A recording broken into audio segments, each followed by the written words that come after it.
Seahawks fans, wherever you may be, welcome back for another edition of the Seahawks Playbook Podcast. Join your host, Bill Alvstad, and co-host, sports writer and football analyst Keith Myers, as we talk Seahawks football.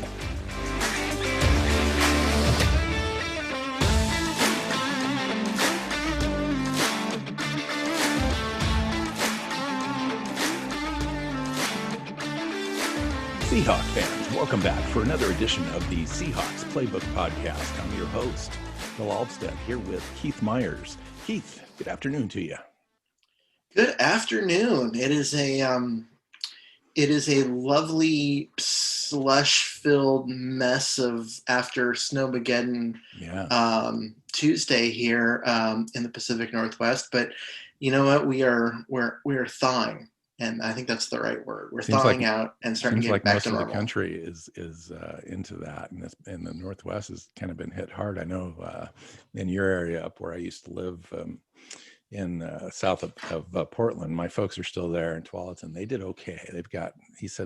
My dad said they had a couple inches of ice over a couple inches of snow, but it started to thaw late last night and into today, and then. He said that, like over in West Lynn and Lake Oswego, that area, I have some old friends there that sent me some pictures of my old house and my and the neighborhood, and all of the trees are completely down on the ground in my yard, and I planted all of them. You know, I put them all in the ground. I had a really nice red leaf maple. That was probably 25 feet tall by the time we left, because we were there for 15 years in that spot, and it was just laying flat. And I was like, "Wow, that's just crazy!" And all the bushes and shrubs and stuff were just down. And all those folks have been out without power now for 3 straight days. And apparently, the water treatment plant there is without power as well. So there's a boil order, but nobody has power. So if you don't have gas, you can't boil the water. So it's just a complete cluster there. So I feel bad for everybody. So anybody that's going through weather type stuff, man, take care and get through this and come out on the other side. But while we're at it, we might as well record a show and give them something to listen to on their phones. Assuming they can charge their phones. Exactly. Kind of crazy. So today's I say here we got about 18 inches of snow, because I am right at the entrance to the gorge, and so it was all that like cold air coming in from eastern Washington, which then came in from Canada, came through there and met with that storm, the warm air coming from the south. And so we were just right there at kind of the epicenter of where those two systems hit. And we just got dumped. Like we couldn't. 18 inches is significant. It is. It was bad. Like we unburied the car, dug it out, and tried to leave to get my wife to work. And we made it 12 feet. Because I backed out into the out of my driveway and bottomed out and got stuck, and had to dig out again and then push the car and get it to go forward back into the driveway that we had cleared. And that was as far as we made it yesterday. And then today we made it out and everything. But yeah, it was pretty brutal. Wow. And so you know what that means? That means that it is clearly time for free agency to begin. Yeah. And so we can have some football to talk about. Yeah. So last week and for a little bit, we've been talking about, prospects, players coming up in the draft a little bit. We had Rob Staten on the show last week to talk about all that kind of stuff. We're going to shift gears for a couple of weeks until we can get on the verge of free agency. So we're going to go through free agents on the offensive side of the ball this week. We've already talked about Seattle's free agents. We'll cover that a little bit today as we kind of go through the show and talk about different position groups on the offensive side of the ball. Next week we'll do defense, and then we'll be really close to free agency coming up to. I think we'll have a guest on the show as we talk some of the things that Seattle's been able to do at that point too, and then after that, we're going to get back into the prospects and the draft and go through each position group as we build towards the draft. So that'll be a lot of fun. What else? What else was I going to say? I think I lost it. I hate it when that happens. So let's just talk about a couple of things before we get into free agency. Read today that it was just interesting. Don't know if it really has any meaning at all.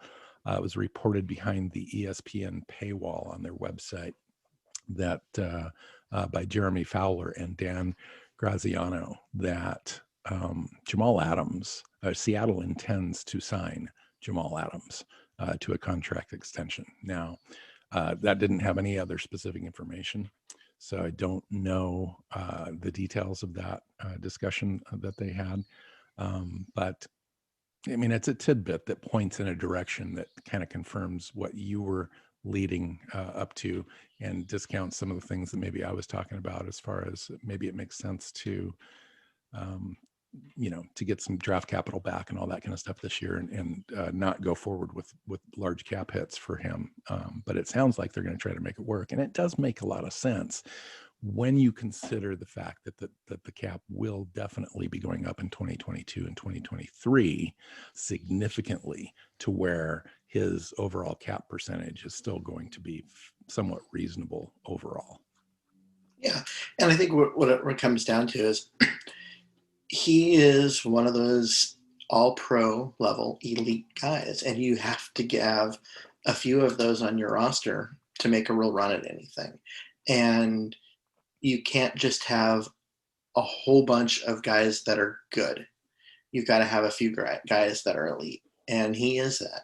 And, last week, Rob made the point that the Seahawks have a lot of money tied up in linebacker and safety, which is not where you typically want to spend your money on defense. But what makes sense there is that, okay, you have money and resources tied up in Jamal Adams, but he's worth it because he's an all-pro at his age and all of that. And the diversity that he brings to the scheme.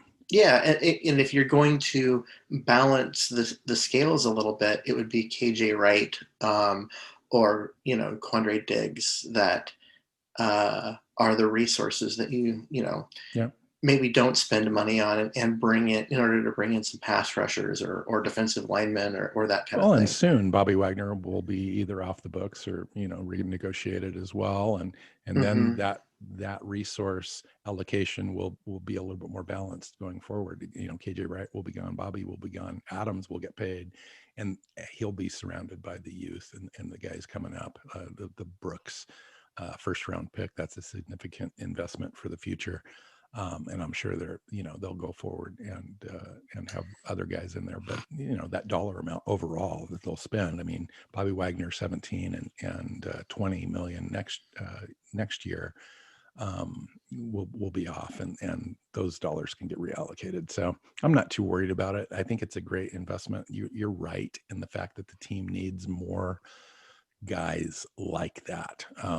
A few more, not just Adams, but with Bobby going and KJ going, those things are going to have to be replaced. Otherwise, that defense is going to be starved for talent a little bit for a little while until new guys come in and replace those guys. Yeah, I mean, what we saw from Brooks looks like he's going to be, one of those elite guys. I mean, he needs to continue to do it, but he definitely flashed that talent.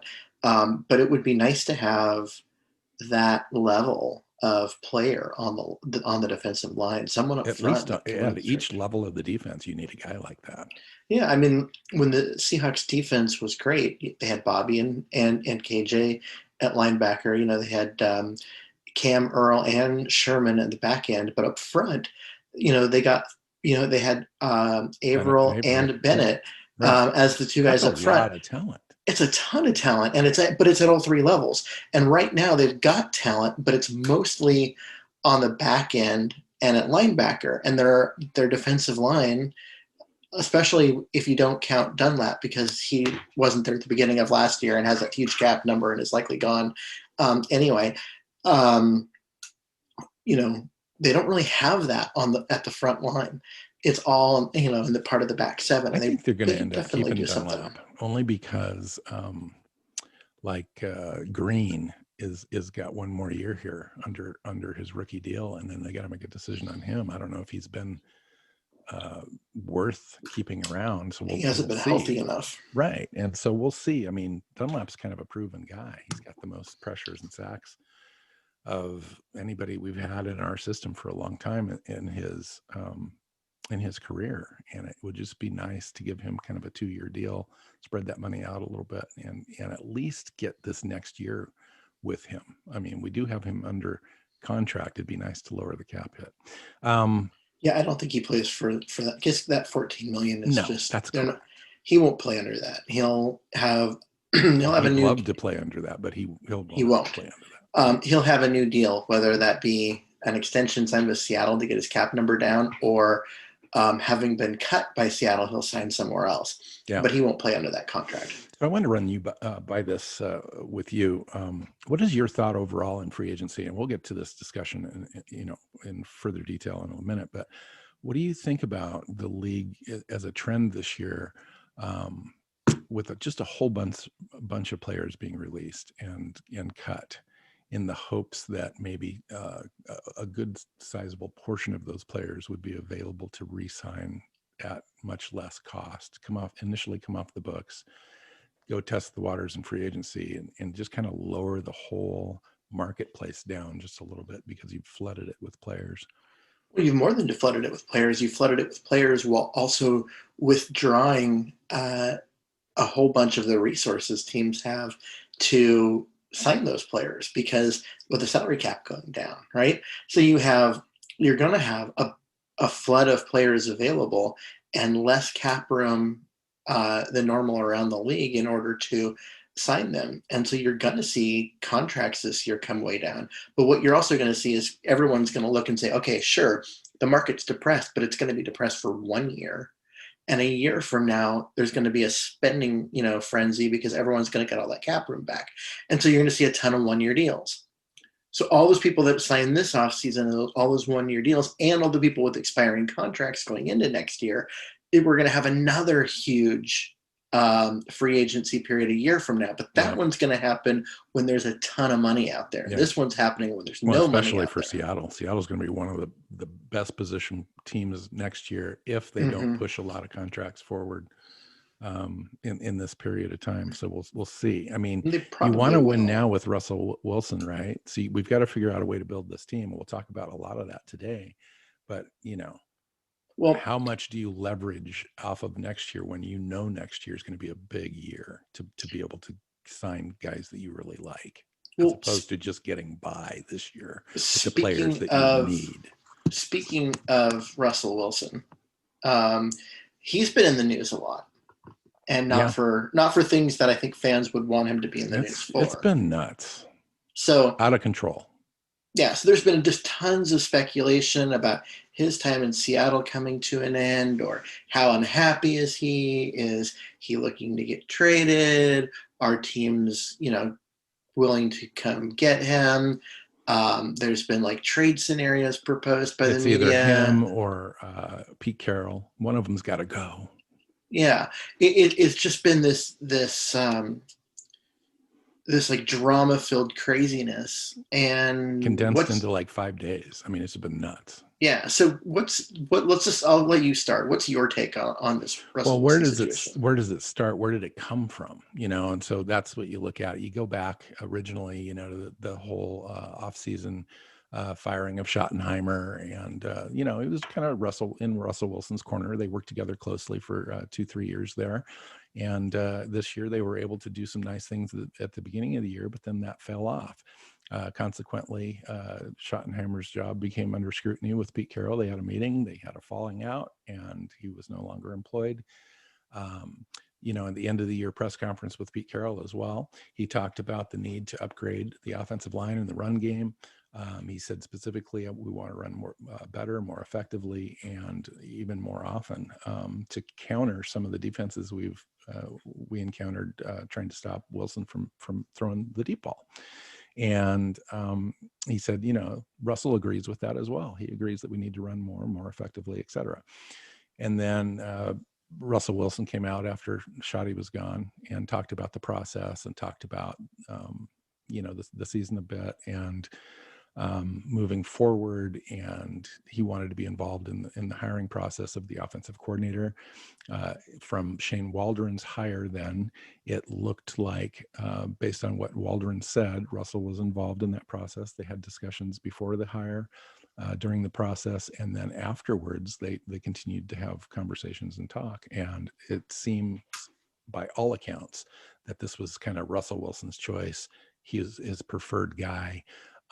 He was excited about the opportunity to work under this offense that the Rams had under their coach. And I think it was a good blend, a good compromise, if you will, of what Pete wanted with the run game and the dynamic kind of run game that the Rams had, and Russell Wilson's ability to kind of quick tempo the thing and use more of the field, all that kind of stuff, and still have the deep game. Mm-hmm. So time goes on, another week goes by, and Russell's out there on his postseason press tour, if you will, and he stops by the Dan Patrick show, and Dan gets him into a situation where he's just asking for the truth and asking him intimate questions about his opinion on different things. And Russ comes out and says that, I just don't like to get hit as much. I don't want to get hit as much. And it'd be nice to upgrade that. I'm still looking for weapons, and I'd love to be involved in some of the personnel discussions that the team has.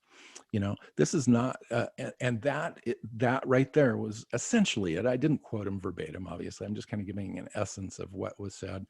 And that right there turned into everything that we've been hearing about for like the last 10 days. Russell Wilson threw his offensive line under the bus. Russell Wilson is in complete disalignment with Pete Carroll. Russell Wilson wants to be moved if things don't get better. He didn't really like the offensive coordinator selection because it was only the best of bad choices, etc. Right? Then beyond that, you had the media then generating all this hubbub and halloo, and talking about then trade speculation.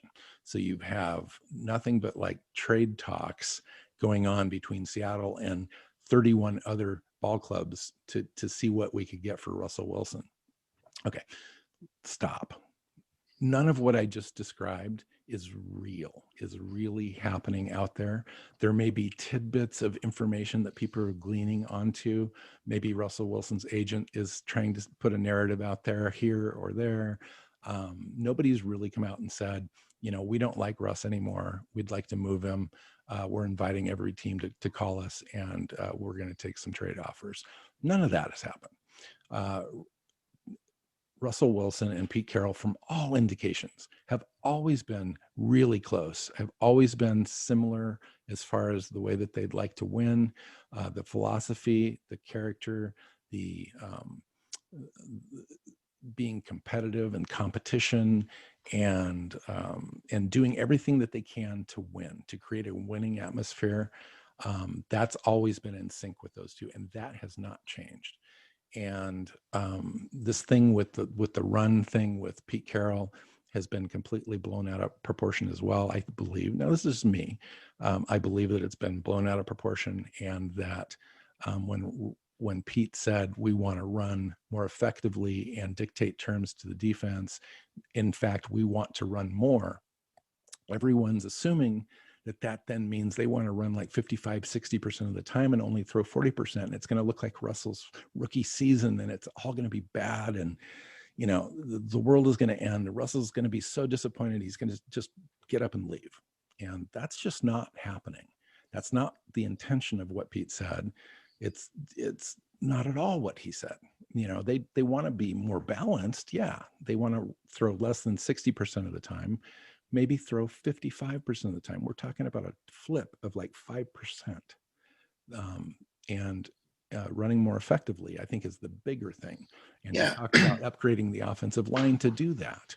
And So when Russ said, I don't want to get hit as much. I'd like to, have a little bit better protection. Well, that's in complete alignment with what Pete said. Pete said, oh, we need to upgrade the offensive line, upgrade the running game.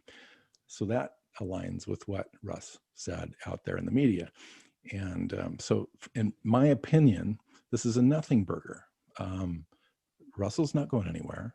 Cap wise, it would be very significant for Seattle to move on for Russ, at least this year and possibly next year. Just from a cap perspective, we'd have so much dead money on the books from that sort of a move.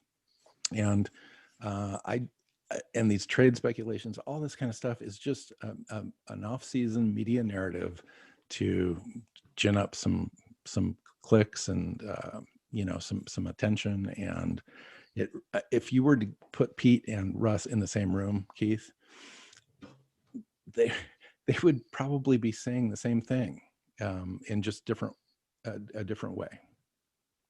No, and I agree with you.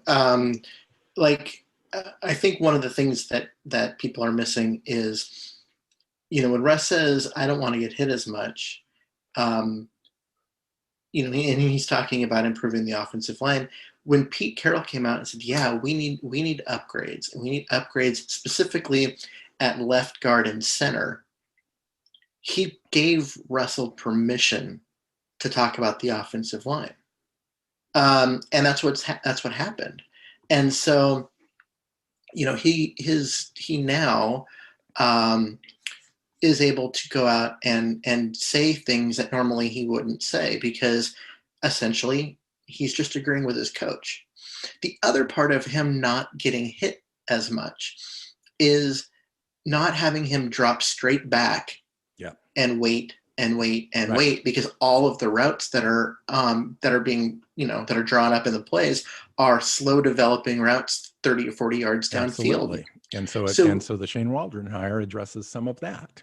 Yeah. And so and some of it is still on Russ. I mean, Russ has always had a propensity to hold on to the ball just because he's a playmaker. He wants to be able to make a play.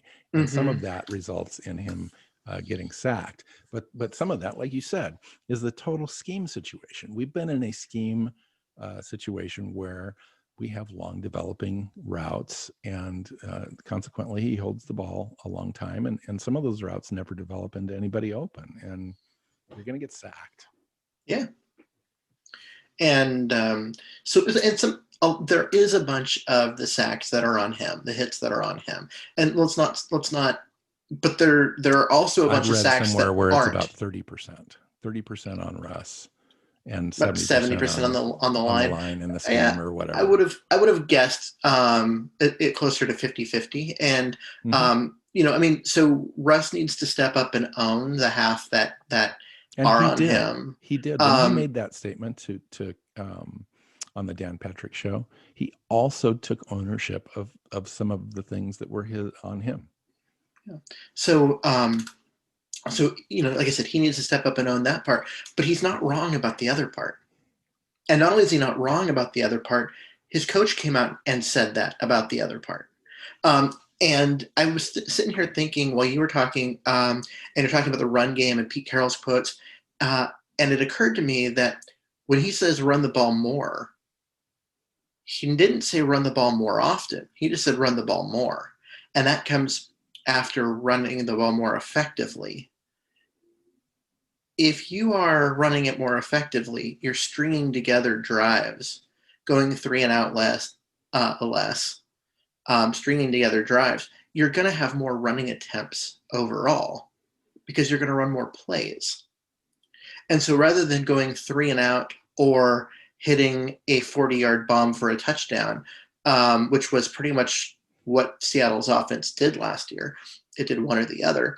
Now you're stringing together some drives. You're going to run more plays, including more running plays. You know what I mean? So it's not more often, but if you have more plays, you end up with more total You have runs. more attempts just by virtue of having the ball longer and converting. And he talked about being more efficient on third down. So they wanted to create a situation where instead of converting 40 to 41% of third down conversions. They wanted to convert close to 46 or 47%. Yeah. That's a significant increase And that would add a lot of drives to the season overall. Yeah, and a lot of plays and a lot of running plays, because that's a great point, Keith. And so you end up with a lot more runs, and you end up with seeing more passes too. Seeing well, yeah, just more but plays. But you end up, instead of seeing Carson at 16 runs a game, you see him at 21 or 22. Well, he averaged 12 runs a game this year. Okay, but you know what I'm saying though. Simply by giving him by stringing together more drives instead of just airing it out on every play. You got to be able to sustain drives. And also, if you're not throwing the ball deep all the time, you're not setting yourself up in 3rd and 10, 3rd and 12, 3rd and 8, and where you're having to do that. Instead, you're looking at 3rd and 2. Well, maybe that's a great place to run the ball, or at least to play action it, and complete an 8-yard pass, or something short, and get those percentages up. Get Russell's completion percentage up. Yes. Get the third down percentage up. All through efficiency. That's led by just changing the scheme and not doing things that are just throwing the ball deep. Absolutely, you nailed that totally. And then you mentioned in the cap situation, if the Seahawks trade Russell Wilson, they will have $40 million of dead money on the cap for his contract. 39. His cap over numbers 2 seasons. Yeah. No, that's over. That's just that's pre-June 1st. So it would be 39 million of dead cap this year. His cap number is 32 million. So there's 7 million. They would have $7 million less to spend on players by trading Russell Wilson. Obviously, and then if they cut him, it's even worse, which they would never do. But I'm just saying, like, I think people are looking at the cut number rather than the trade number. But they lose $7 million in spending money. Well, they'd have to restructure that contract before he was out the door. Yeah, somehow. But most teams won't do that. Right. Now, if they trade him after June 1st, which of course would be after free agency and after the draft, right? Then it works because you have you can spread it out. You spread it out over 2 years. You end up with $19 million in savings and whatnot. But you can't build a team after June 1st.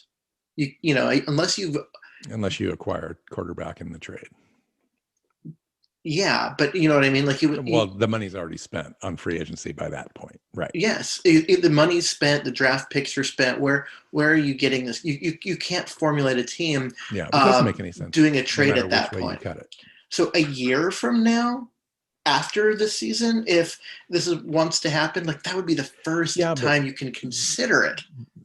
You can't consider it now. The situation, though, is a completely made-up situation to begin with. Oh, it absolutely is. I'm just throwing out there, like, even if there was some semblance of reality to it, it's still impossible. It just doesn't work financially. Right. It's interesting because I've kind of been a defender of Wilson in this scenario this last week, and kind of gone online and said, I don't think that we can make anything of any of this. I tried to explain what was said and what it really meant, and everything's going to be fine.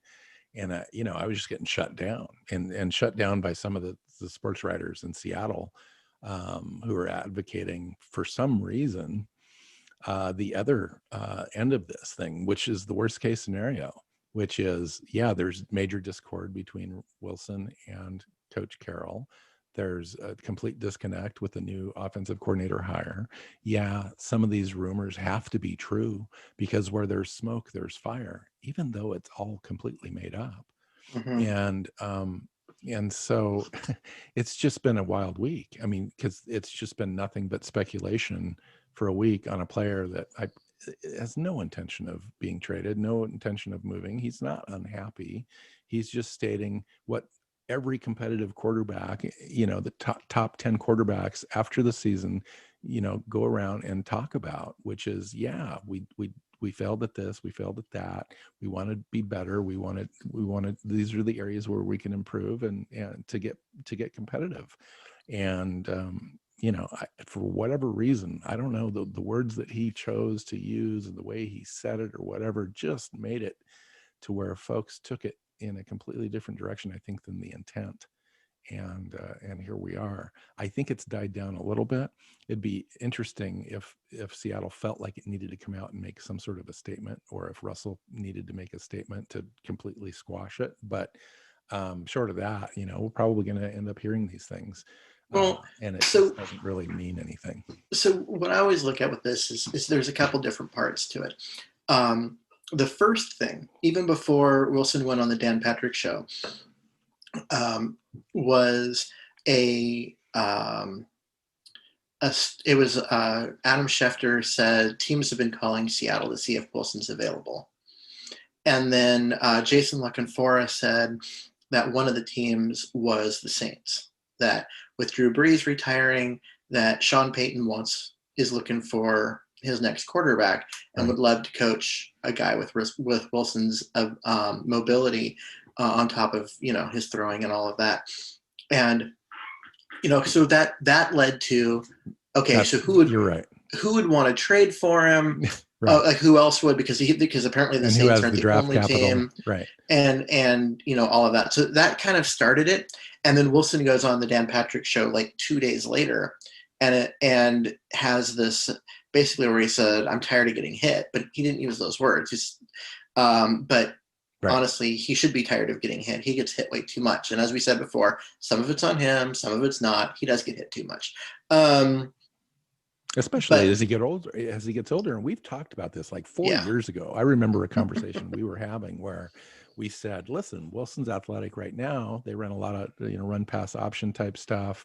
He's able to scamper and get away. And we've seen him over the course of the last 4 years kind of slow down a little bit. And we talked about the idea that, you're spending cheap now on the offensive line because you can, but eventually they're going to want to invest in the guys up front to give Russell Wilson a little bit more protection because he's going to need it.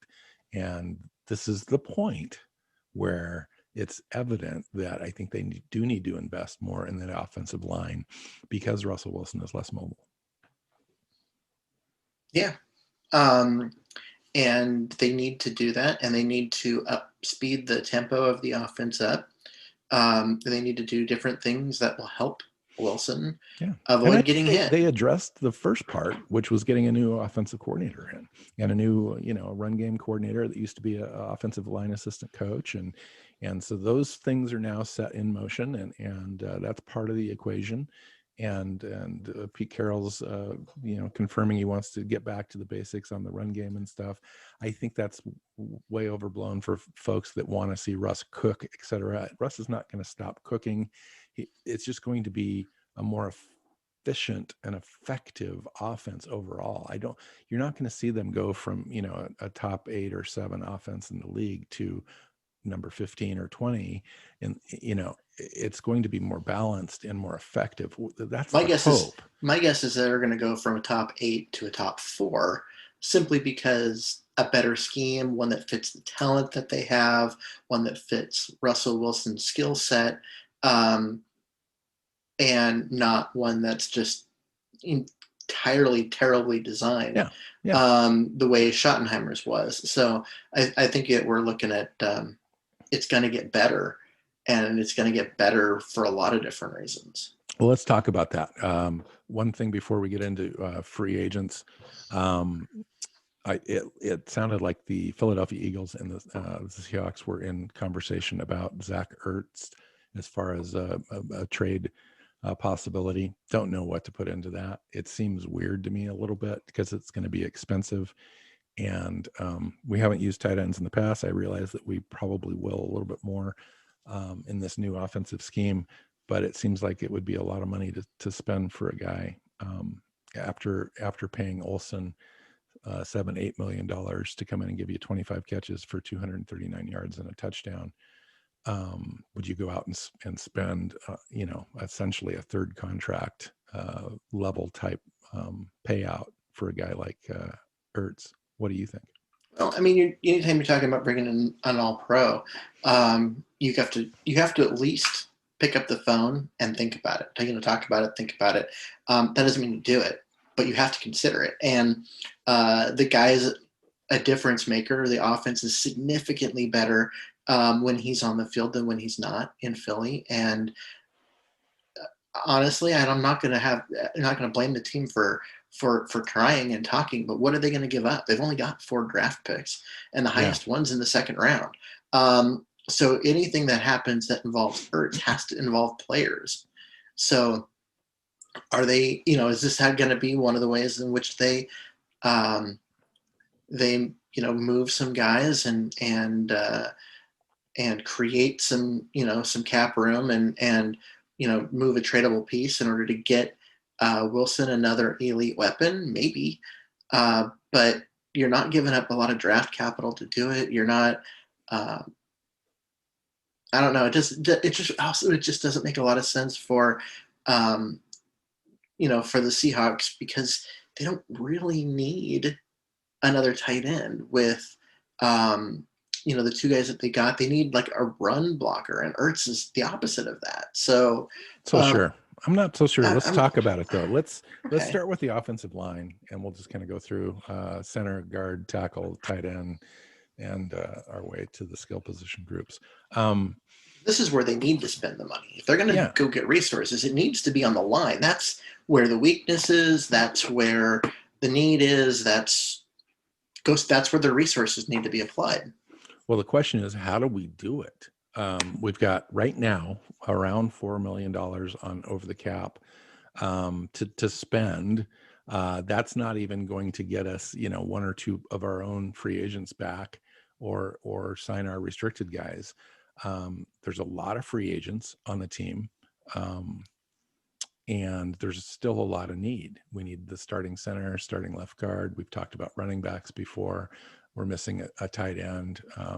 We're missing a third wide receiver. David Moore's gone, and Hollister's gone at the tight end spot. And conversely, you can go through the defensive side as well. Today, we're going to talk about offense. Let's talk about the offensive line. So right now, the Seahawks finished 14th ranked unit overall, according to Pro Football Focus. But we've got some upgrading to do. Pete Carroll's own words. This is a point of emphasis on the offseason. But with $4 million and 4 draft picks, how are we going to make it happen? Something's got to give. As Rob stated on last week's show, we've got a lot of guys that could possibly be restructured or released or traded that could generate either draft capital or reduce cap hits for this year so that we can generate some more money to go after additional free agents. Center Ethan Posick is an unrestricted guy, came on from, playing guard and kind of a hit and miss prospect over the last 3 years. His 4th year, he shows up of his rookie deal, plays center, does a great job, played almost 100% of all the snaps this year. I think he was out a game or 2, and part of 2 games. And then backup is restricted free agent Kyle Fuller. And then they've got a guy named Brad Lundblade on a futures contract. So center position is interesting because we would like to be able to upgrade that spot. Not a lot of draft capital, not a lot of dollars to spend in free agency. What do you think logically makes the most sense for Seattle, at least in this year? Well, I think you're not going to go see them break the bank for someone.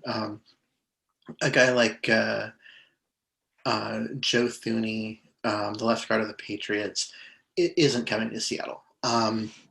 In free agency, I think that's wishful thinking by some people, just because of the lack of money. But they have to. Their starting center and their starting left guard are both free agents. They've also both been called out by their head coach and saying we need to upgrade those positions. So it's safe to say that they're gone. And then it was like, okay, well then what do you do with those positions? And you want to get better, but you don't necessarily want to spend a lot of money to get better. And so you start looking at guys that, Forrest Lamp from the Chargers, who was their left guard, only 27. Center right now. Well, I'm talking You're just about talking both. in general, interior offensive line. Yeah. Because honestly, you get a lot of guys that bounce back and forth. Forrest Lamp's a guy that can play both and is probably going to make, $3 million a year. That's The nice doable. thing about him is he played 100% of the snaps. Yeah. Last year. Yeah. And so you can get a guy that can play a bunch of different positions and can do, a lot of different things for you, and is young and workable. His Dan Feeney, who was also with the Chargers last year, played 100% of the snaps at center. He's another guy that's available. These aren't guys that I think are going to generate, massive contracts. Are they upgrades though, Keith? I mean, clearly that was the intent. The intent wasn't to go neutral or slide straight across. I think upgrade. Lupati was bad. And I think that he played 10 games. Yeah. So he wasn't available for 6 or 7. Yeah. And so he was not good. And Simmons, his backup, played well early on, but then his play deteriorated as the year went on. And I look at all of it and I go, just anything. I mean, like, Lupati was bad. Like, let's not, say otherwise. He was not good. Well, I think that they would spend a little bit more money on a guard than they would on a center. They may end up looking for one of those positions in the draft, but they probably want to try to solve for both for the draft. Guys like Austin Blythe, from the Rams, familiar with the offensive coordinator now and the run game coordinator. If they like him and they want him, they could probably get him for around $3 or $4 million a year. The guy like John Miller out of Carolina, or John Feliciano out of Buffalo, 29 years old, a mid-market guy. He's not going to break the bank, but he's going to come in and be real serviceable for you. Brian Winters, another guy out of Buffalo. Buffalo had a great offensive line this year. There are some guys. I'm not sure about Forrest Lamp. He just doesn't fit the athletic profile that I think that they're probably going to trend towards. But we'll see. You're right. They're not going to go after Thuney. They're not going to go after Scherf, and specifically on the center side. Guys that they could look at. They're not going to look at Corey Linsley. Love to have Corey Linsley. He's a perfect guy that would from Green Bay that would fit the center position that the Seahawks are looking for at like I don't know what he is, like 6'3", just over 300 pounds, athletic, gets to the second level, that sort of thing. That's to me like what they would be looking for, but less expensive. So if you're not going to do that, you would look at a guy like Austin Reeder out of Kansas City, pass block for Mahomes, better pass blocker than a run blocker. Guy's only 29 years old, looking at probably like $5 million a year on maybe a 2-year deal. That would be good for Seattle. I don't know where they're going to get the money yet, but if they talked about upgrading the offensive line, if they do spend money, they would be spending money, I think, in these two positions. So Alex Mack is 35 years old. I don't think that you want to move in that direction, but he could placehold for you for a year. That's what I was going to say. He was actually a guy that I was looking at because he's played, in Atlanta for a while. He's actually going to be 36. He's coming off a year in which he played he did pretty play well. In the Shanahan offense. Yep.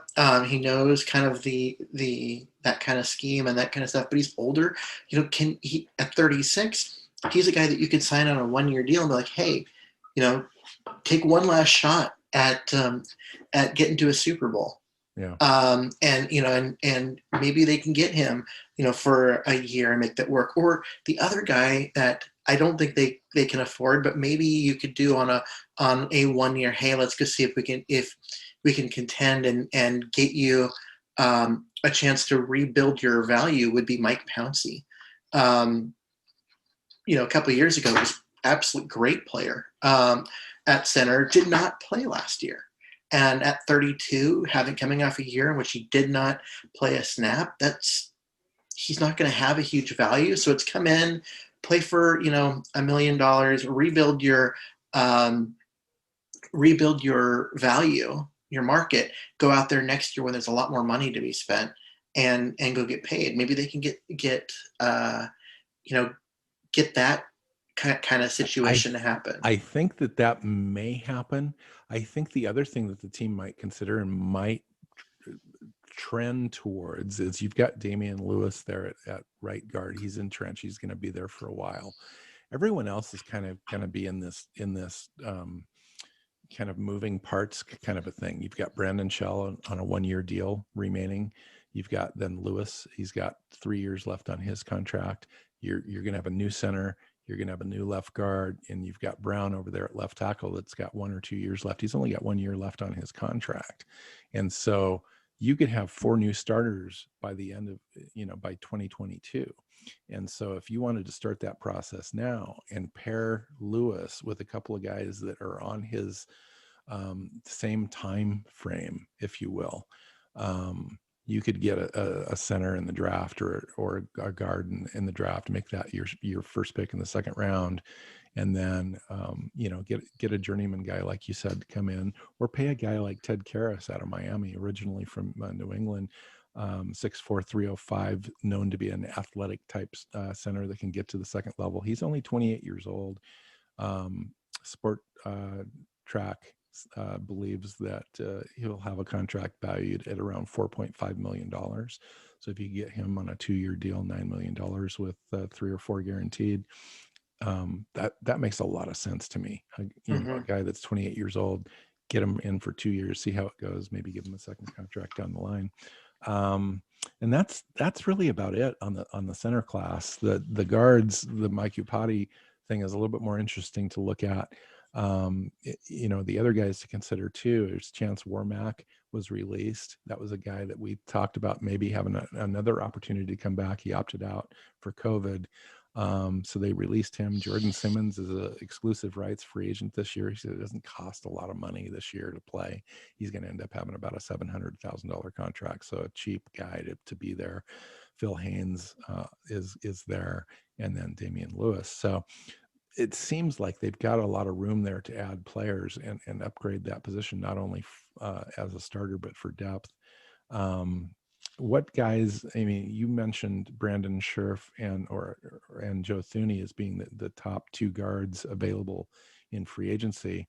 What would they do on the guard side in free agency if they didn't think that they were going to address it in the draft, or they wanted to make sure before the draft they kind of had it nailed down a little bit?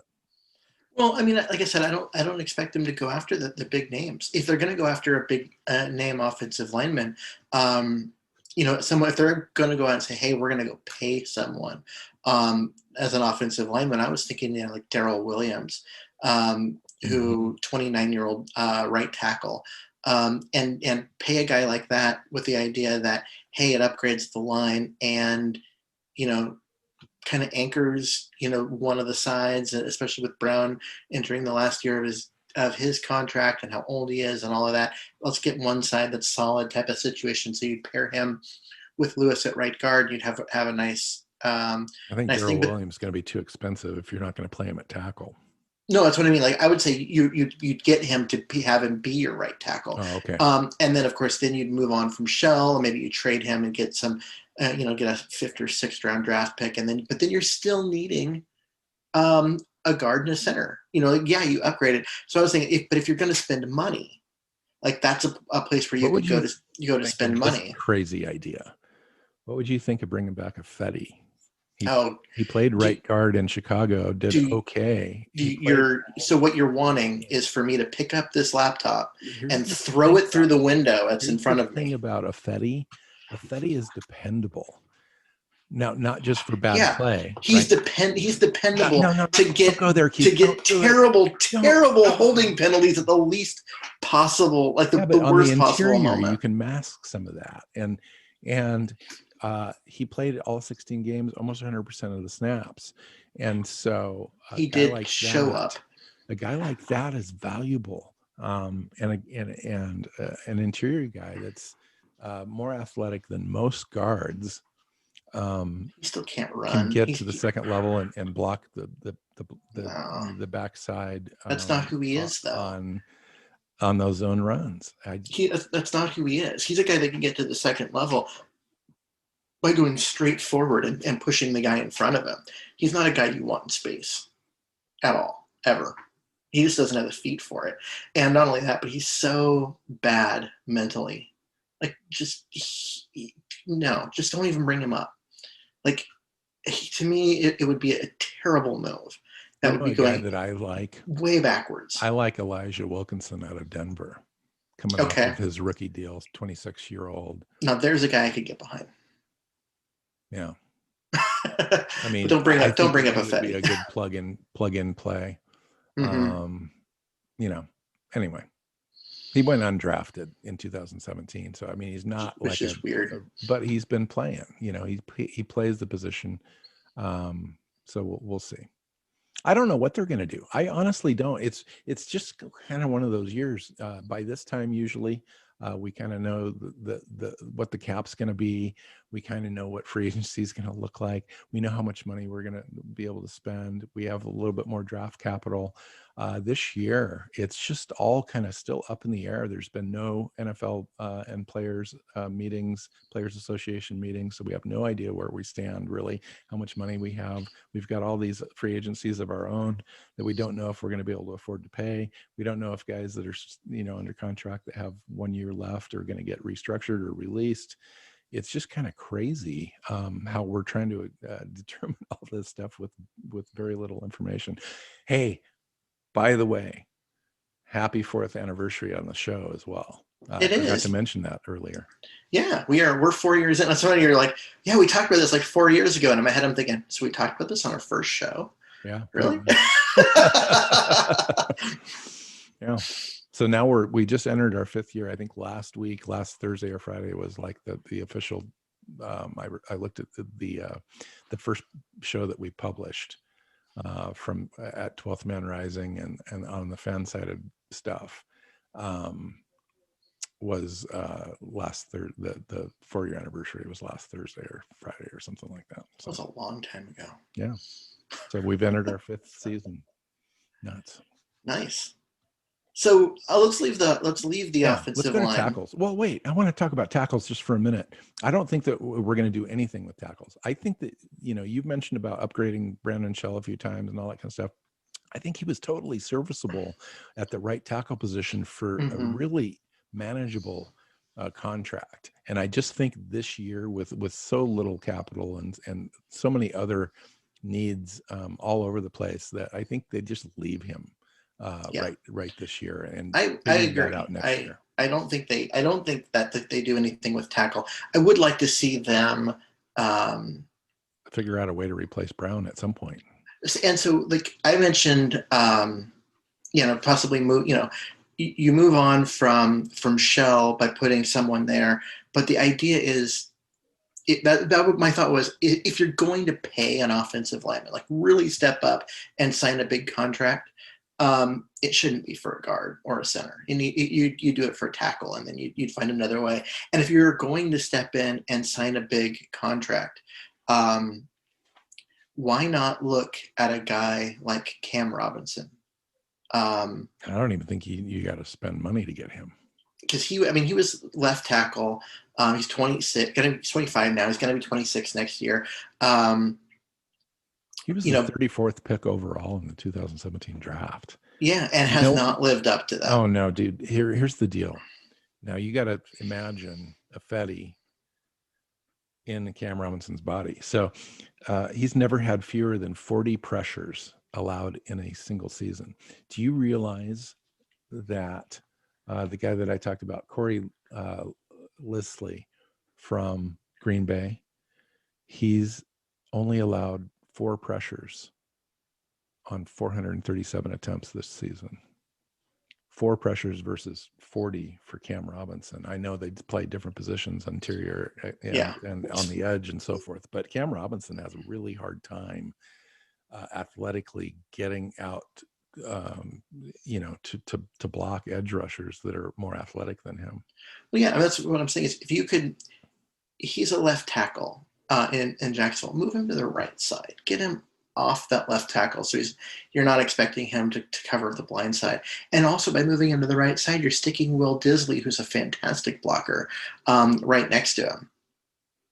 And you could get a guy that has that left tackle experience. He's young. He's got talent. He needs some serious coaching, and he needs to clean up some technique errors that have just become really bad habits. But to go ahead and shift in that direction and see if you can fix a guy, because he was, the 34th overall pick. This is a guy with talent. Can you fix him? Can you coach him? And if you can, maybe you get a good player for very little. Yeah. Yeah, because he's only expected to sign a $2 million deal, according to Spot Track.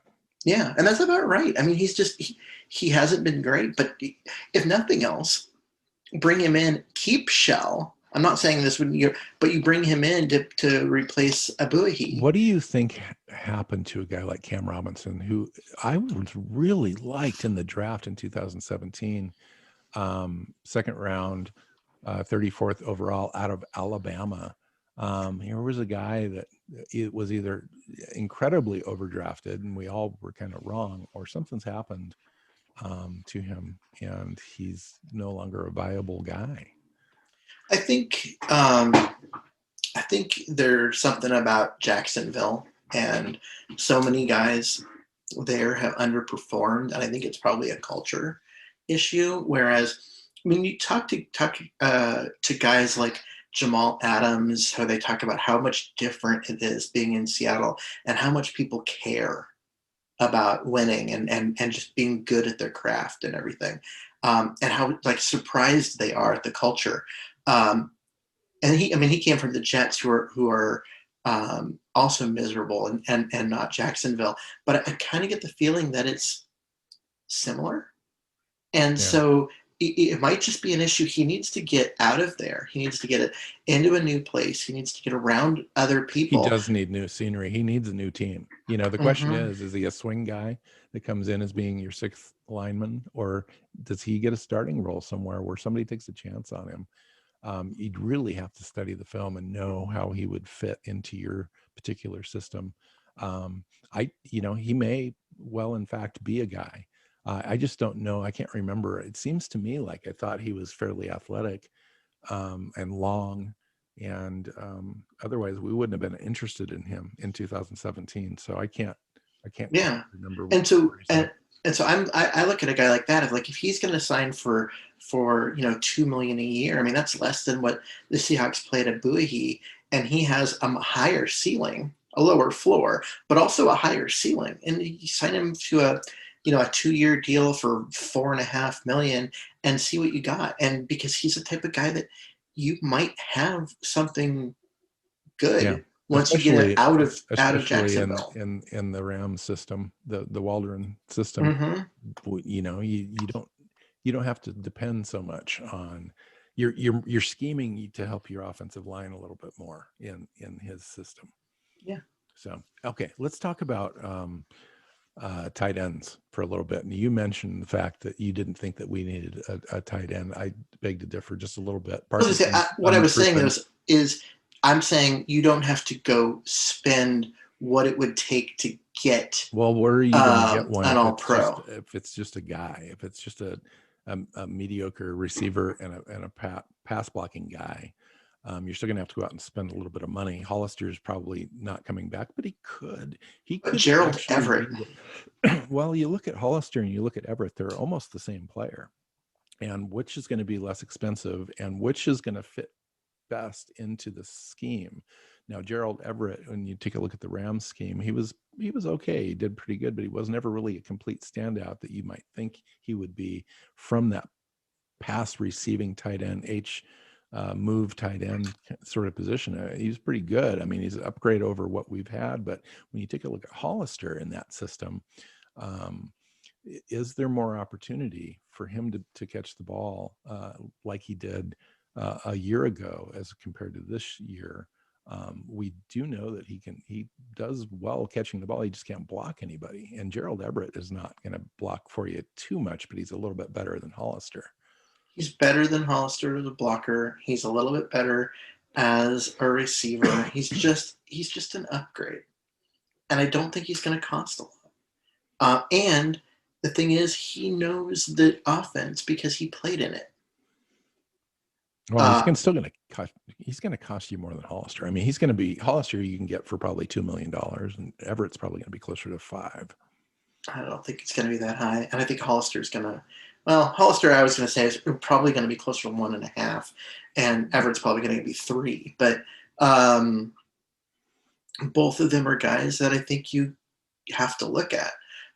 Well, especially in this offense, I think you need another weapon. And if it comes from the tight end spot, or it comes from the third wide receiver, or the fourth wide receiver, or a running back out of the backfield that can catch the ball that's dynamic and open space, somewhere in that triangle, you're going to have to acquire a legitimate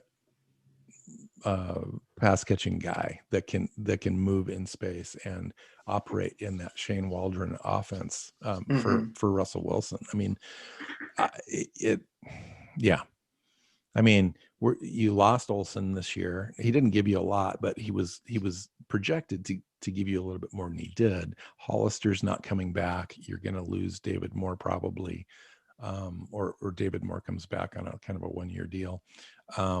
So it'd be nice, we'll talk about wide receivers in a minute, but like a Philip Dorsett that didn't work out this last year, they've talked about him maybe wanting to come back. He does give you an opportunity to add a little bit of speed in the open field to that offense.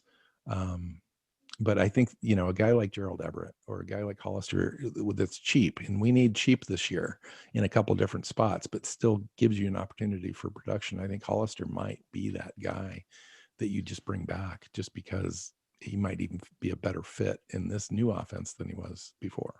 Yeah, I do think that you have to have depth. You got to have other guys, but we're talking about bringing in a guy to be the third tight end. Yeah. Because Disley's the main guy. He's shown that he can do it. And even, coming back from a pair of gruesome injuries this last year, he played pretty well and is one of the better blocking tight ends in the NFL. And that is useful in Seattle. And not only that, but he is a good receiver and everything as well. So he's the guy. And then, you drafted Colby Parkinson, he's a pass catcher. He's essentially a big wide receiver. He fits the offense as far as being able to move and get open and just be that big target in the middle of the field and do those kind of things. He didn't play much this last year because of a broken foot, but he's essentially, they're getting him and adding him to the mix for this next year. You know what I mean? Like, so they had 3 guys and he wasn't one of them this last year because he was out. Now 2 of the guys leaves, he steps into that role. It's like having another draft pick. And you just took it on him as a tight end. Well, and you have Tyler Mabry on the practice squad too. Yeah. And so I really think you're looking at, you have to start with those 2 guys as your team, and then, go find some depth. Go find some guy that can fill a role and play some, play some special teams and do some other stuff to help you out. But you're not looking at first Hunter Henry is probably not going to be the guy. Oh, Hunter Henry's going to get paid. I know. And he's honestly, only 26 years old too. He should get paid. That is a very good player. All right, so let's talk about running back.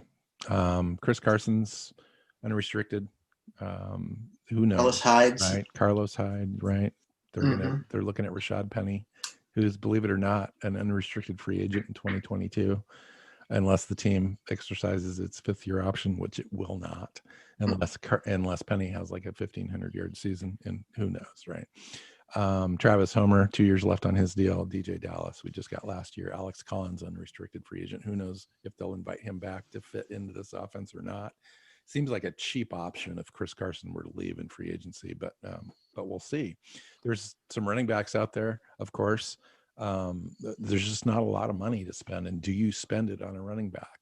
Pete has talked about emphasizing the run game.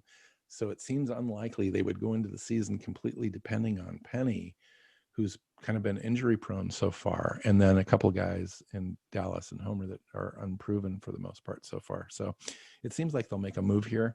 The question is, do they draft a guy higher up than you think they would? There's always a good chance for that because Pete's enamored with those guys. Or do they get somebody in free agency that can hold down the fort until spending really kind of increases in the following years? Aaron Jones is out there. They're not going to get Aaron Jones. He's going to end up making $12 or $13 million a year. Chris Carson's actually the second ranked free agent running back out there in the market. And it is likely that a team will fall in love with his attributes and pay him anywhere from $7 to $8-9 million, I think is likely for him. And I don't think if it's that's why I don't think the Seahawks do it. And unless that market dries up, Chris Carson doesn't find a suitor and he comes back on a 1-year deal, I just don't see him back. Yeah. Kenyon Drake's out there, a little bit more affordable than Carson. But not worth it. He does have the ability to be dynamic for you at times and run between the tackles at 6'1", 211. But there are other guys out there as well. James Conner is available. We've talked about him before. Guy overcame cancer in college and went to play for the Pittsburgh Steelers. He's 26 years old. He's a little slow. He's like 6'1", 233, which is a little oversized compared to what Pete really likes, but he's definitely going to run hard for you. He runs a 4.6 540 out of college. So he's not going to be a burner for you. He's going to be a little bit like a tenth of a second even slower than Chris Carson. So once he gets out into the open field, he's going to get chased down for sure. But he's going to pick up, 4.5, 5 yards a carry for you, no problem. Mike Davis is out there and available. We know what Mike Davis is all about. I wouldn't mind having Mike Davis back in a tandem situation where he takes, the place of like a Carlos Hyde. Le'Veon Bell is out there, age 29. It seems like he's getting washed. And he's washed. Has head problems, but he fits the prototype of Pete Carroll. That's why I mentioned him. Marlon Mack is a 25-year-old guy, 6 foot 210. He might be intriguing. He only took 11 snaps last year because he was hurt. Runs a 4.5 40. He probably a $2 million, $3 million guy. Carlos Hyde's out there again. We saw that. We know he runs hard when he's available, but he only played in 10 games. He's always hurt. So what do you think? Leonard Fournette. Fournette, I forgot to mention him. You're going to completely kind of wash over that. He's 25. Will be 26. Leonard Fournette was a... if you could get Leonard Fournette for $3.5 million, I would do that in a heartbeat. I would pair him up with Mike Davis, or I would pair him up with Penny and Dallas, and I would be good to go. Yeah, see, that's the thing is, Fournette's a guy that, obviously there's a reason why he got cut, and then had a hard time integrating in with the Bucs, but then eventually did. Ran hard in the playoffs. And when he is playing hard and running hard, there's a reason why he was a first-round pick. This is a really talented guy.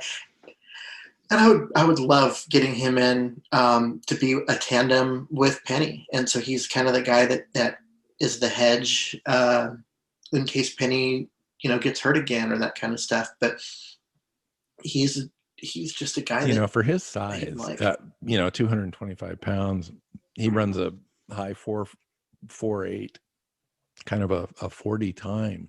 You pair that to it's just an opportunity that I think the Seahawks should definitely explore, especially if Chris Carson moves on. And I do think it is likely Chris is gone. I just don't think Seattle intends to pay running backs unless they're on the level of beast mode. If they're beast mode, we'll pay $12 million, right? Yeah, there aren't others. There aren't any others. You might find one in the draft someday, but until that happens, we're not going to go out and pay a guy like Aaron Jones. Aaron Jones, I don't, he's undersized a little bit, 5'9", 208. He doesn't run the same style that Pete Carroll really likes to have in his feature back. and he's going to cost way too much money. I think Pete would like to pay somebody at tops like $5 million. So we'll see how that goes. How about go ahead? I was going to say, I'm going down the list of running backs, and there are people who had to be reminded. Oh yeah, they're still in the NFL. I mean, like Frank Gore. There are a lot of 30, guys at the back end. 38. Adrian Peterson at 36, and here's the one that really surprised me: Alfred Morris. Yeah. He's 33 and still playing. Didn't he play in the first? Wasn't he like a rookie in the first year that Russell Wilson won the playoff game at Washington? Yep. And that was, because he was the featured back that year, and then they promptly replaced him. Yeah. And he has bounced around the league. That's crazy. And running backs tend to have a short shelf life, and there he is, 33, and I'm like, wow, he's still playing. Would a Shane Waldron go back to the well and go pick up a familiar face and like a Todd Gurley? I don't know about Gurley because Gurley's knees are shot and he can't run. But so I just don't see that as who he'd go get if he wanted to go get a guy that fit and knew the scheme and all of that. But Malcolm Brown is out there and is a guy that I think would be fairly cheap and knows the offense, been in the offense, has had success in the offense. And so I could see him being the guy that they go get. Yeah, he's 28 years old. Now you probably get him for a veteran minimum or slightly over that. So let's talk about wide receivers, and we'll wrap this thing up on the offensive side of the ball. There's a lot of wide receivers in free agency, and we do have some, at least one opening.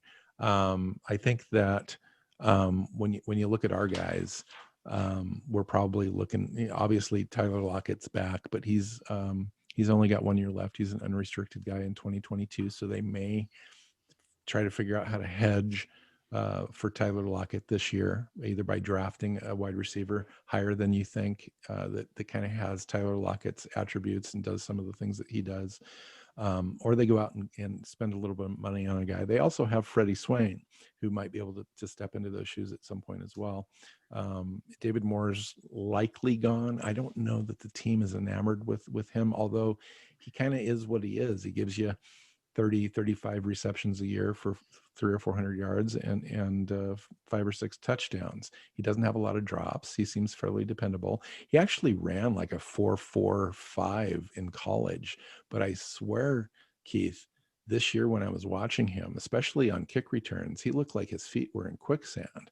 And I'm not sure if he was fighting an injury or if he's legit slowed down or whatever, but just not the same player that he was when he was a rookie as far as the evident speed on the field. And then Josh Gordon is unrestricted, but likely not playing again. And you've got guys with future contracts: Aaron Fuller, Penny Hart, Cody Thompson. Some of these guys they've been around for a while, and John Ursua. So John's getting so old on the practice squad that he's nearing retirement. So there you go. There's the wide receiver room, Keith. Is there room to bring a guy in? What kind of a guy fits in this offense with Waldron? Is it a dynamic guy with a lot of speed that can move in open space? Is it a possession style wide receiver that's a big slot guy, or another guy that can stretch the field like DK Metcalf and Tyler Lockett? Well, the way I look at it is you kind of just look at what the Rams have been using, and DK Metcalf is a massive upgrade over Robert Woods in that role of being the guy on the outside that is the big play guy. What they don't have is a Cooper Kupp, unless Freddie Swain is that guy. And so we're talking about a guy who's a big target in the middle, a big slot. And so if Freddie Swain is that guy, then great. If he's not, then that's to me what they should be looking at, because you've got Lockett, who will move around and play in all the different spots. Where the role that DK Metcalf is in, but having that big slot would be really helpful for them. And honestly, like I'm just looking at names, and I'm always if I can, I'm always looking for guys that are like kind of near the end that are like, hey, I'll take a lot less to go make one run at a title. And the guy that came to mind was AJ Green, former All-Pro, put for the Bengals, has had a few injury-plagued year. Then this last year, played all year, but God, the Bengals have just been bad forever. He made $18 million in 2020, and he had 47 receptions for 523 yards, 11.1 yards per reception. And he played for a terrible team. Down for him. He's 33, so he's an older guy, but this is a guy that the Bengals have been terrible. He's only played in like 2 playoff games. Just he's had Andy Dalton throwing like a 1-year deal or 2-year deal. It would have to be, because it would have to be a. Would you rather pay Allen Robinson, who's 28 years old, But I'm not paying AJ Green passes from Trubisky that hasn't even reached his potential yet? I'm not. But see, the thing is with AJ Green, I'm not paying him. I am. You're going to come in. He's going to cost at least $7 million. No, see, I'm not, because that's not. You're not.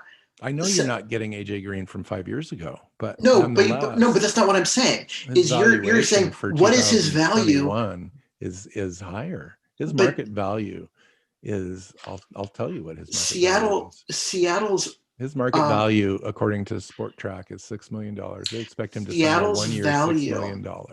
Seattle's value to him is not the money he gets paid. It's a shot at a title.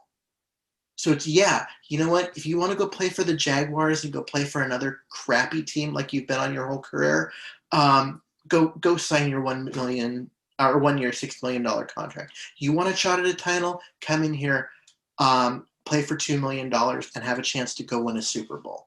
That's what you're saying. Thing with Larry. We can get Larry over here, and we can have him line up and be a possession wide receiver for us. Maybe. I don't think. I think get him to move away from down the street here in the desert. I think he'll either retire or play in Arizona. I don't see him ever wearing another uniform. I saw Larry at the candy store a few months ago, and if I see him again, I'll ask him if he'll come and play for the Seahawks. At least I'll ask him if he can come on the show. It's funny. My daughter Megan, hi Megan, she is enamored with, along with many other folks, with DK Metcalf, and she saw DK Metcalf at the Top Golf location in Scottsdale a few weeks back, and lost her mind. And I told her that he works out down the road about 1.5 miles from here at the EOS sports training facility for draft picks and all that kind of stuff. And so he's there in the off season all the time.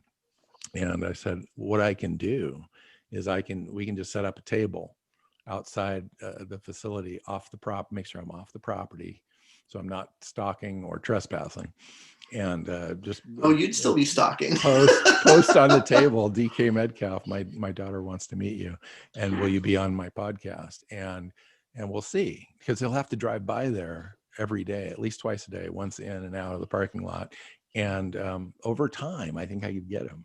I think I could get the sympathy vote. If I stay, I just don't leave. I sleep there and I don't take a shower. Eventually, he'll feel sorry for me, and maybe we can get him. All right, what were we talking about? Oh, Larry Fitzgerald. I don't know anymore. I could do the same thing with Larry. We could get him for about $7 or $8 million. Okay, so is there anybody else? How about like a Brashad Perryman, who started in Tampa, had a pretty decent run, but then decided to go for some money and went to the New York Jets, and his season basically was halved as far as production and all that kind of stuff. There's a guy out there that maybe you could take advantage of a lower market for him. Yeah, maybe. I mean, he's a stretch the field guy, by the way. He's a stretch the field guy who's getting older and doesn't stretch the field he's as well. 27. Come on. Is he really? I thought he was like 30. 6'2", 215. He's a DK Metcalf guy. He runs a 4.43 40. I don't know why I just scroll right by his name. I'm like, yep, he's older, and I'm like, I'm not looking at for a stretch the I field think guy who he's the can't kind of stretch a the guy that field you can anymore. get on a 1-year prove it deal for like $3 or $4 million. Yeah, I mean, Something again, like that. like, How about that's John it. Ross? It's a pot. No, 27 years old, burner, hasn't yeah, and played well. he's played what 4 snaps in his career and looked awful in all of them. Um, How about Keelan Cole? That's a guy that I would be interested in. Now, there's a slot guy for you that could play as a possession style wide receiver. yeah, I mean that's an interesting name.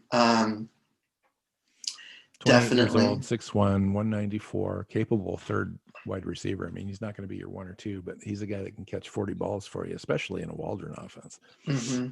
I was actually looking at, if you want to go with a big slot, is maybe taking a veteran min flyer on a guy like Laquan Treadwell, who was a first round pick. He shouldn't have been, Mm-hmm. but has been nothing but a disaster since being drafted.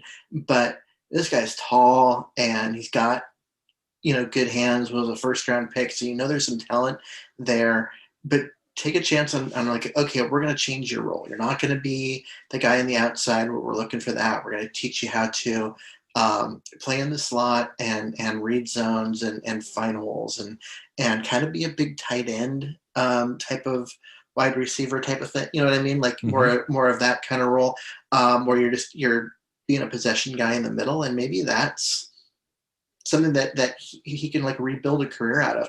But for on a veteran min, so you're talking like $780,000 and a guy that had first round talent and just taking a I'll shot. tell Why you not? who I would spend a little money on that I would try to construct a contract that had minimal impact on 2021 and push some money out would be Curtis Samuel.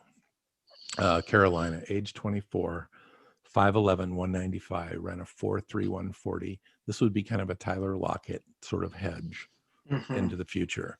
It's unlikely that Seattle would want to pay Tyler Lockett $15 or $16 million 2022 and beyond a third contract. You get a guy like Curtis Samuel in, like on a $8 million a year deal, push some of that out. So it's the cap hit is only 4 or 5 in the first year.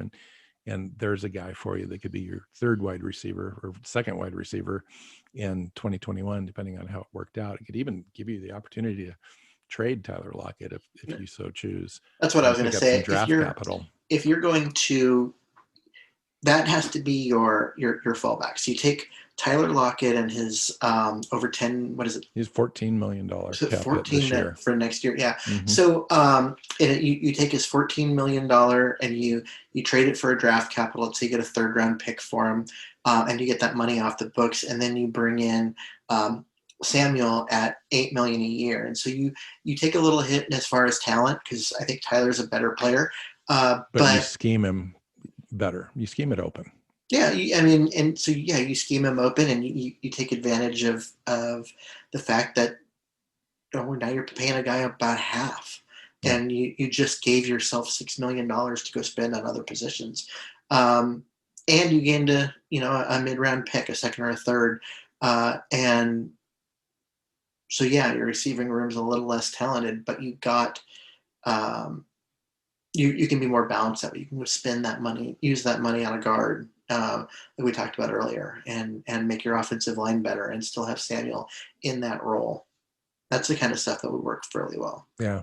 Well, the other guy that's really earned a contract this year is Chris Godwin. Here's a guy that's he's going to was get paid $821,000 in 2020 for the production that he put up, and he's going to get and the paid. guy that can stretch the field. Yeah, he's going to get paid probably $12 to $14 million a year. Josh Reynolds is a familiar face to Shane Waldron there with the Rams.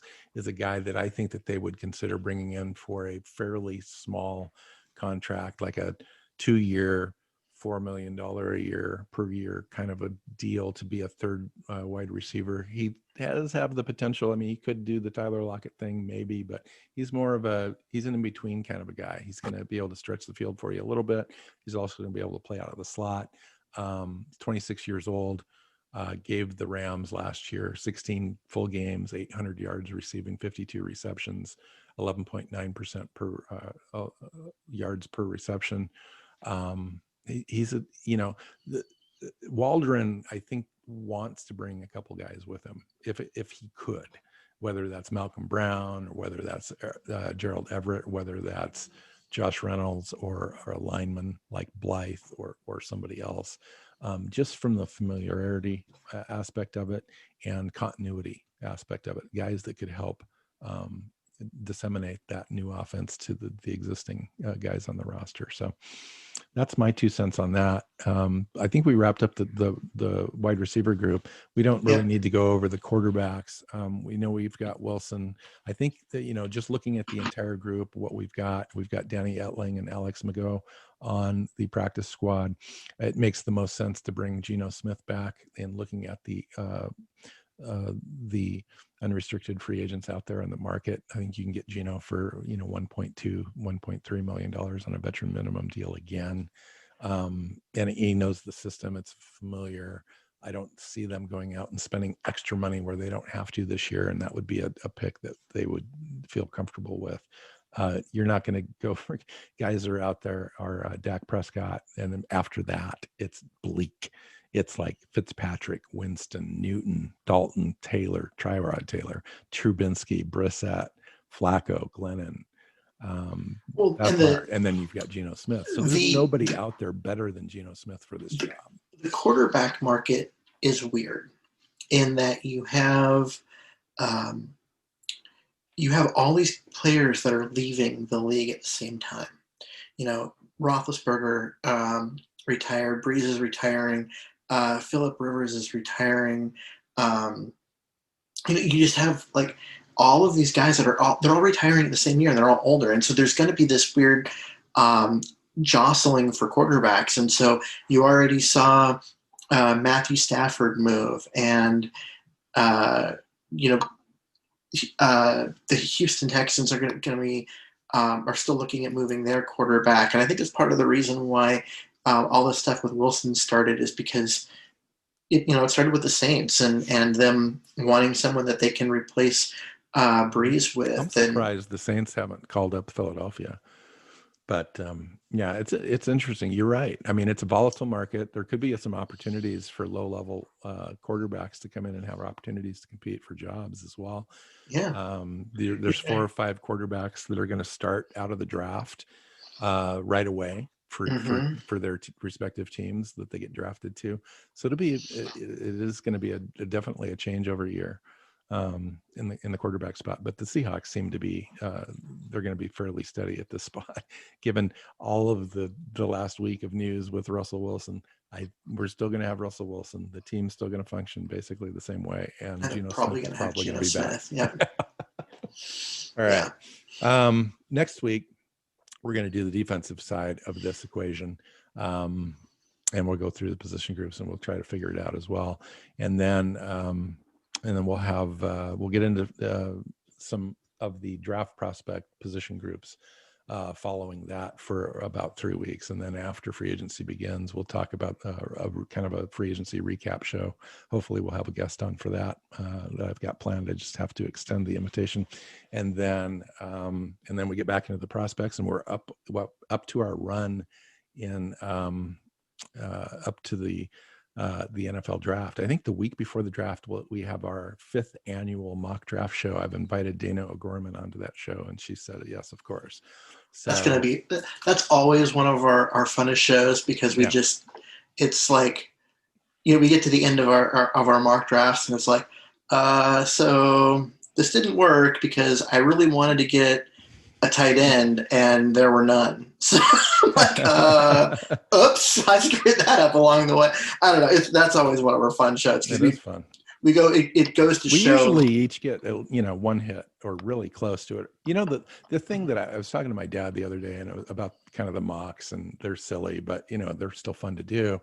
And it's like the point really isn't to identify the exact player in the exact spot. That's all fun and dandy, but it's more identifying the type of player that you believe the team needs and wants, and where they might pick them, and all that kind of stuff. It's fun, intriguing. It's a nice hobby.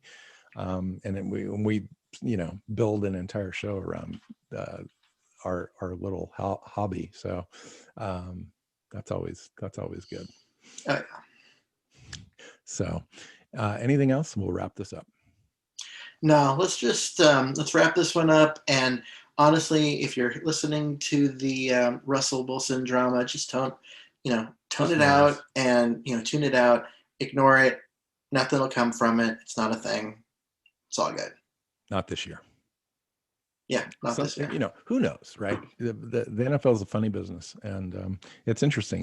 The worst possible regret that John Schneider could have is trading Russell Wilson for 3 first-round picks and a couple players, and having Russell Wilson go out and doing what Tom Brady did and win a championship with or 2 with another team. That would be the worst, because clearly Russell Wilson is still on top of his game. Our window for winning or getting to the Super Bowl is still wide open, and it would be foolish for the Seahawks to, I think, move on from that. You're going to end up paying a quarterback. You might as well pay Russell Wilson, one of the best, a future Hall of Famer, and surround your team and give him the best opportunity to win. I think that's the formula, and Seattle's trying to figure it out, and everything we just talked about is part of that. And so next week we'll do the defense. Find Keith on Twitter at Myers NFL. I'm at NW Seahawk, Northwest Seahawk. The show is at Hawks Playbook. SeahawksPlaybook.com has all of the shows archived, and find us on your favorite podcast app and YouTube. And we need more YouTube subscribers, so get on there. If you're watching this, hit that subscribe button. So until next time, go Hawks. Go Hawks. Seahawks Playbook Podcast listeners, thanks for joining us for another edition of the show. You can find us on Twitter. Bill is at NW Seahawk, Keith is at Myers NFL, and the show is at Hawks Playbook. You can listen and subscribe to the show at SeahawksPlaybook.com.